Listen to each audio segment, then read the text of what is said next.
Good afternoon बच्चों। शुरू करते हैं आज की क्लास। और आज हमें economic and non economic activities पढ़नी है। नमन भैया पुराना रिवीजन करा दो ना बेटा, बस अभी ये टॉपिक हो जाएगा, छोटा सा टॉपिक है, इसके बाद रिवीजन ही कराना है इस पूरे चैप्टर का मेरे को, ठीक है ना। तो शुरू करते हैं इकोनॉमिक और नॉन इकोनॉमिक एक्टिविटी से, और बहुत ज्यादा टाइम नहीं लूंगा इसको समझाने के लिए, बिकॉज सारे बच्चों को पता है कि इकोनॉमिक एक्टिविटीज वो एक्टिविटीज होती है जो प्रॉफिट अर्न करने के पर्पज से परफॉर्म की जाती है, और नॉन इकोनॉमिक एक्टिविटी वो एक्टिविटी होती है जो प्रॉफिट अर्न करने के पर्पज से नहीं परफॉर्म की जाती है। एक इंसान बहुत सारी एक्टिविटी परफॉर्म करता है अपने लाइफ टाइम में, उनमें से वो जो एक्टिविटी होती है बेसिकली वो ह्यूमन एक्टिविटी होती है। क्या होती है? और वो जो ह्यूमन एक्टिविटी होती है, ह्यूमन एक्टिविटी को हम दो पार्ट में बाइफरकेट कर सकते हैं। First one is economic and the second one is non economic, ठीक है ना। जिनका मकसद पैसा कमाना होता है वो इकोनॉमिक, और जिनका मकसद पैसा कमाना नहीं होता वो नॉन इकोनॉमिक। जैसे हम प्रोडक्शन करते हैं, सेल्स करते हैं, ये सब क्या है? इकोनॉमिक एक्टिविटी है। यहाँ पे हमारा मकसद क्या होता है? प्रॉफिट कमाना होता है। लेकिन हम क्या करते हैं, कुछ रिलीजियस इंस्टीट्यूशंस में जाके अपनी कुछ सर्विसेज ऑफर करते हैं। जैसे मान लिया मंदिर में जाकर के कुछ काम करे, मस्जिद में जाकर के कुछ काम करे, तो वो इस वजह से कि ताकि हमें प्रॉफिट हो? नहीं, वहां पे इंसान अपनी मर्जी से साइकोलॉजिकल सेटिस्फेक्शन के लिए क्या करता है? काम करता है ना। एक जो मदर होती है वो घर पे इतनी सारी सर्विसेज देती है, क्या उनका मकसद होता है पैसा कमाना? शाम को खाना तभी मिलेगा, पहले सुबह के पैसे ड्यू जो हुए हैं वो रीपे करना, सॉरी रीपे किए तो क्या ही करना, पहले उनकी पेमेंट करना। ऐसे नहीं होता ना। वो अपने साइकोलॉजिकल सेटिस्फेक्शन के लिए वो सारी सर्विसेज ऑफर करती है, तो वो नॉन इकोनॉमिक एक्टिविटी। अच्छा, एक एक्टिविटी एक टाइम पर इकोनॉमिक और सेम एक्टिविटी किसी दूसरे टाइम पे नॉन इकोनॉमिक हो सकती है। हाँ जी, हो सकती है। मम्मी अगर अपने बच्चों के लिए काम करती है तो वो नॉन इकोनॉमिक है। लेकिन लेट सपोज, मतलब अगर एक मदर अपने बच्चे को पढ़ा रही है तो वो नॉन इकोनॉमिक है, लेकिन वही मदर अगर स्कूल में जाके पढ़ा रही है तो वो इकोनॉमिक है, ठीक है ना। और बहुत सारी एक्टिविटीज जो होती है वो इंसान परफॉर्म करता ही है, उन्हीं का ही बाइफरकेशन है इकोनॉमिक और नॉन इकोनॉमिक। तुम बोलोगे भैया इकोनॉमिक एक्टिविटी तो चलो समझ में आती है, परफॉर्म करनी जरूरी है पैसा कमाने के लिए, नॉन इकोनॉमिक क्यों? बेटा साइकोलॉजिकल सेटिस्फेक्शन भी तो चाहिए जिंदगी में, सारी ख्वाहिशें आप सारी चीजें, है ना, पैसों से ही पूरी कोई ना कर सकते हो। मैं मानता हूं कि पैसा बहुत जरूरी होता है, बहुत जरूरी होता है पैसा, लेकिन सारी चीजें पैसों से ही नहीं मिलती, ठीक है ना। इंसान को अपना एक सेल्फ सेटिस्फेक्शन भी चाहिए होता है कि यार मुझे ये काम करके क्या लगता है, अच्छा लगता है ना। कोई बंदा, कोई ब्लाइंड पर्सन जा रहा था, हमने उसे रोड क्रॉस करा दी उसका हाथ पकड़ करके, तो ये इकोनॉमिक कोई ना है, ये तो क्या है? Non economic. क्या मिला नमन भैया? सेल्फ सेटिस्फेक्शन, खुशी मिली है। से और नो, तो बस यही हमें पढ़ना है। All human activities can be divided into two parts. जितनी भी ह्यूमन एक्टिविटीज होती है उनको हम दो पार्ट में बाइफरकेट कर सकते हैं। First one is economic activities and the second one is non economic activities. बात करें अगर किसकी? इकोनॉमिक एक्टिविटीज की, तो economic activities refer to those activities, ये वो एक्टिविटीज होती है which are undertaken to earn a living, जिसको परफॉर्म की जाती है क्या करने के लिए? लिविंग अर्न करने के लिए, जीविका चलाने के लिए। किसको चलाने के लिए? जीविका चलाने के लिए। For example, workers working in a factory, worker कहां पे काम कर रहे हैं? Shopkeeper selling goods in his or her shop. Doctors are busy in their profession, doctor किस में बिजी है? अपने प्रोफेशन में। अच्छा, डॉक्टर अगर अपने बच्चे को ट्रीट कर रहा है तो पैसा लेगा क्या उससे? वो नॉन इकोनॉमिक है। लेकिन अगर क्लिनिक पे वो पेशेंट को देख रहा है, ट्रीट कर रहा है, तो इकोनॉमिक है। कौन सी है? इकोनॉमिक, ठीक है ना।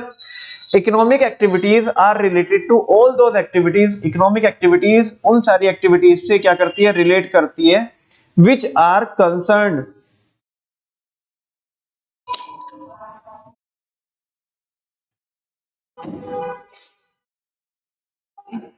with the production of which are concerned with the production, consumption and distribution of goods and services. Economic activities वो सारी एक्टिविटीज से रिलेट करती है जो किसके लिए हम परफॉर्म करते हैं, या तो प्रोडक्शन करने के लिए, या तो कंजप्शन करने के लिए, या तो डिस्ट्रीब्यूशन करने के लिए, गुड्स और सर्विसेज का, which are not available for free, जो फ्री में अवेलेबल नहीं।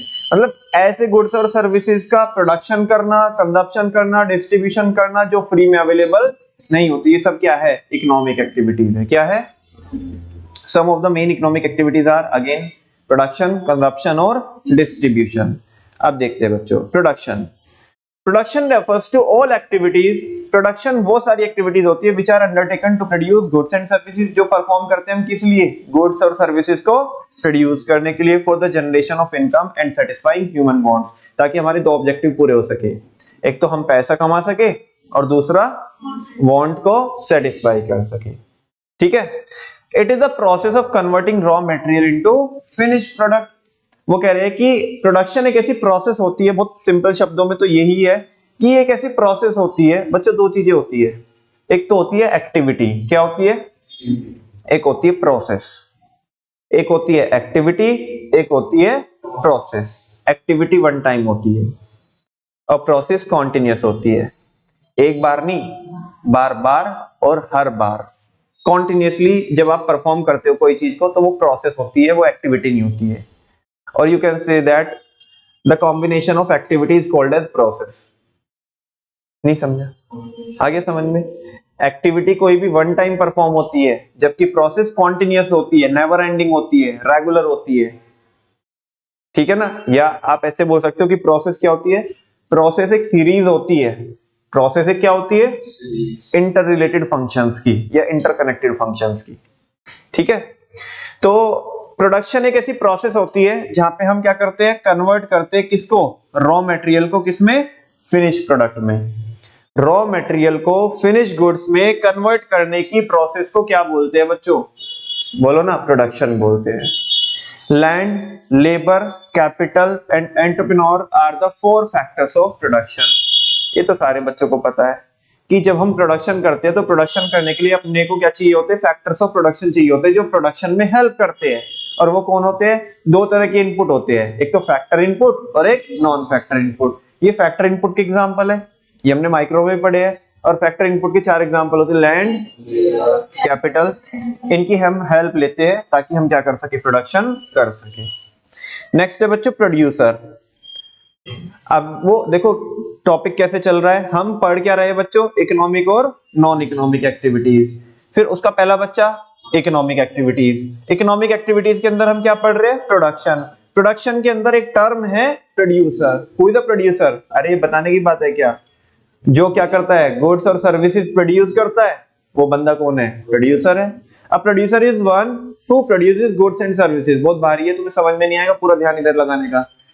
एक इंसान जो गुड्स और सर्विसेज क्या करता है, प्रोड्यूस करता है for the generation of income, ताकि क्या जनरेट हो जाए, इनकम जनरेट हो जाए, तो वो बंदा होता है प्रोड्यूसर। फॉर एग्जांपल फार्मर और मैन्युफैक्चरर। फार्मर भी प्रोड्यूसर है और मैन्युफैक्चरर भी प्रोड्यूसर है। इवन सर्विस प्रोवाइडर भी क्या है, प्रोड्यूसर है, वो भी तो सर्विसेज क्या कर रहा है, प्रोड्यूस कर रहा है। नेक्स्ट है कंजप्शन।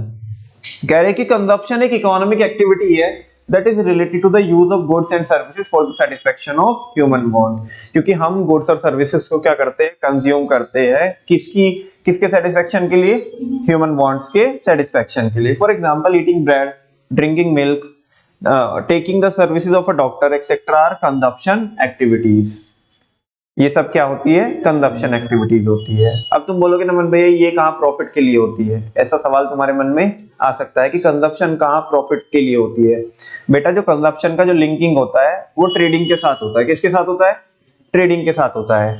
एक बंदा अगर बाय कर रहा है तो दूसरा क्या कर रहा है, सेल कर रहा है। क्या कर रहा है, सेल कर रहा है। से यस और नो? अच्छा, फिर इसको दूसरे एंगल से आप ऐसे भी देख सकते हो कि ये तो चलो हाउस होल्ड पर्पस से हो गई। किस पर्पस से हो गई, हाउस होल्ड पर्पस से, जो जनरेट कर रही है किसको, प्रॉफिट को। किसको जनरेट कर रही है? लेकिन कई बार हम कंजप्शन इसलिए भी करते हैं बिकॉज हमें फर्दर क्या करने हैं, गुड्स प्रोड्यूस करने हैं। ठीक है ना? तो इसे उस सेंस में भी देख सकते हो, दोनों ही सेंस में देखोगे यहाँ पे आप, बिकॉज एक कंबाइंड ट्रांजेक्शन हो रही है। ठीक है ना? सेलिंग की और बाइंग की क्योंकि सेलर और बायर होगा तो ही तो ट्रांजेक्शन हो पाएगी, अदरवाइज नहीं हो पाएगी। तो ये भी क्या है, इकोनॉमिक एक्टिविटी है। अब जैसे प्रोडक्शन के अंदर हमने क्या पढ़ा था, प्रोड्यूसर कौन होता है, तो ऐसे कंजप्शन के अंदर क्या पढ़ेंगे, कंज्यूमर कौन होता है। A consumer is one who consumes goods and services. बहुत भारी है भाई, बहुत भारी है। For the for the satisfaction of his want, ठीक है ना, अपनी वांट को सेटिस्फाई करने के लिए जो बंदा क्या करता है, गुड्स और सर्विसेज को कंज्यूम करता है, उसको क्या बोलते हैं, कंज्यूमर बोलते हैं। बहुत भारी है। नेक्स्ट है बच्चों डिस्ट्रीब्यूशन। क्या है डिस्ट्रीब्यूशन? क्या होता है डिस्ट्रीब्यूशन? क्या होता है कि जो हमने जो गुड्स प्रोड्यूस किए, जो हमने गुड्स क्या किए, उनमें किस किस की शेयरिंग है, उनमें किस किस की शेयरिंग है, वो है डिस्ट्रीब्यूशन। नहीं समझ में आया? गुड्स और सर्विसेज जब हम प्रोड्यूस करते हैं तो with the help of factor production करते हैं, जो फैक्टर इनपुट होते हैं। और जो प्रोडक्ट की कॉस्ट होती है बच्चों, जो प्रोडक्ट की क्या होती है, वो किसके बीच में डिस्ट्रीब्यूट होती है, जो फैक्टर इनपुट है। नहीं समझ में आई? मैंने लैंड, लेबर, कैपिटल, एंटरप्रेन्योर को यूज किया और एक प्रोडक्ट बनाया। प्रोडक्ट की जो कॉस्ट आई वो क्या है, जो खर्चा मैंने किस पे किया है, लैंड, लेबर, कैपिटल, एंटरप्रेन्योर पे। सेल्स और नो, तो उस ओवरऑल प्रोडक्ट की कॉस्ट में कितना शेयरिंग लैंड का है, कितना किसका है, लेबर का, कितना कैपिटल का, कितना एंटरप्रेन्योर का। वही तो क्या है, distribution. Distribution is that economic activity, ये वो इकोनॉमिक एक्टिविटी होती है दैट स्टडीज हाउ, जो ये स्टडी करती है कि how income generated is distributed, कि जो इनकम जनरेट हुई है वो किस तरीके से डिस्ट्रीब्यूट होगी among the factors of production, factors of production के बीच में, जैसे कि land, labour, capital and entrepreneur, वो डिस्ट्रीब्यूशन है। इन द फॉर्म ऑफ, किसकी फॉर्म में, rent, wages, interest and profit respectively. ठीक है। और फाइनली बच्चों लास्ट, नॉन इकोनॉमिक एक्टिविटीज। बहुत सिंपल क्लास है आज की यार, बहुत सिंपल क्लास है आज की। क्लास में कुछ है ही नहीं है पढ़ाने के लायक, ये बच्चों वाला काम है। जो था उसमें मैंने 2 क्लास लगाई आपको, पूरा 2 घंटे अलॉट किए जो डेफिनेशन में, हालांकि वो भी इतना ही कंटेंट था, थोड़ा बहुत इससे ज्यादा होगा, लेकिन उसमें 2 क्लास लगी है, इसमें 10 मिनट भी नहीं लगी है, बिकॉज ये बहुत बेसिक है, बच्चे बहुत पहले से पढ़ते हैं। अभी तो तुम 11th के लास्ट में हो, सबसे शुरू में ही यही पढ़ते हैं। ठीक है। तो non economic activities, activities that are not related to the creation of money और वेल्थ। ऐसी एक्टिविटीज जो किसके रिगार्डिंग नहीं है, जो किस लिए नहीं परफॉर्म करते, हम मनी और वेल्थ जनरेट करने के लिए नहीं परफॉर्म करते, वो क्या है, नॉन इकोनॉमिक एक्टिविटीज है, are known as non economic activities. For example, queen of house cooking food for her family, और a teacher teaching his her own son. ठीक है ना। तो इसी के साथ साथ बच्चों हमारा चैप्टर क्या हो जाता है, खत्म। बोलो भारत माता की।